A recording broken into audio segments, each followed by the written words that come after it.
Let's pretend someone with a suit and tie is talking about this with a green screen background. Many decades ago, national treasures. You've seen the movies, right? You've seen the bullshit. Some decades ago, U.S. national treasures were handed over to private institutions. Now, this national treasure is knowledge, understanding,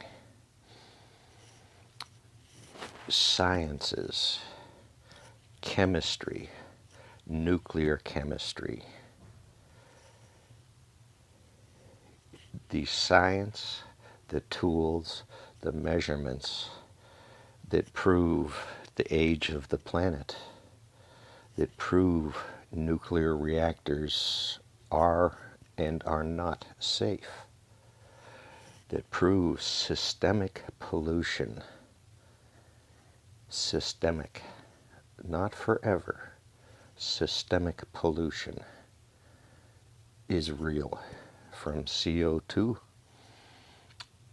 chlorofluorocarbons in the atmosphere, CFCs, ozone. Decades ago we learned about that and knew about it. Groundwater, how it travels under the dirt we walk on, we're still learning about from long ago. So national treasures that were stolen, what do I mean?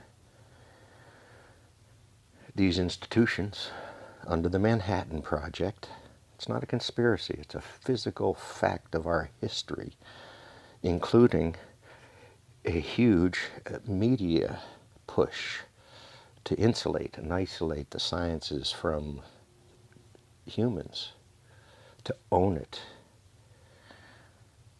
So somewhere back there, look up the birth of the internet, why the internet was born, the DARPA research that led up to that, this that I'm doing right now. Defense Agency research projects, DARPA, one of the most funded, underfunded, overfunded, misunderstood profit streams for many corporations paid to do this fundamental research. This is a national treasure. The knowledge that millions of Americans have. It's not your IRA. That's not the treasure.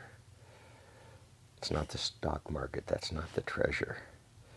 It's what we know about today and the future possibilities. That's the treasure. So these sciences were captured. DARPA, the internet, deuna. I could go into the layers that created the fundamental TCP/IP things we're on today and talking to. I could go into a little bit of IPv6, which is very important out there, and the new cell phones.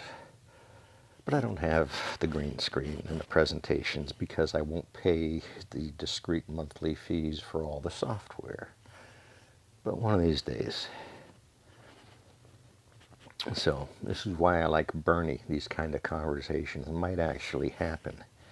People might be able to participate in these types of conversations and understand why some decisions are made. Like food irradiation, huge industry. Do folks kind of understand why you might irradiate all of the vegetables that come from some country somewhere? Stretch your mind why you might do that. And it is being done. You can go find the industries that sell the machines for food irradiation. So, there's the real world out there.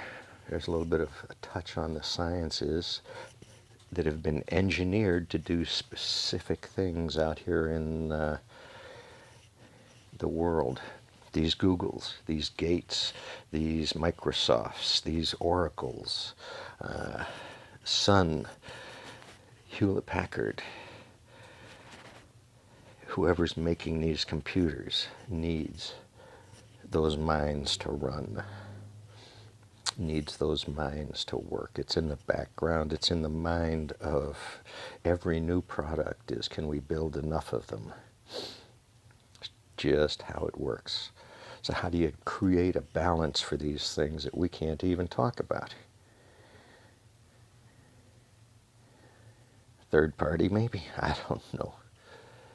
We can do better. We could learn how to vote and make sure votes are counted. Eh? Billy boy?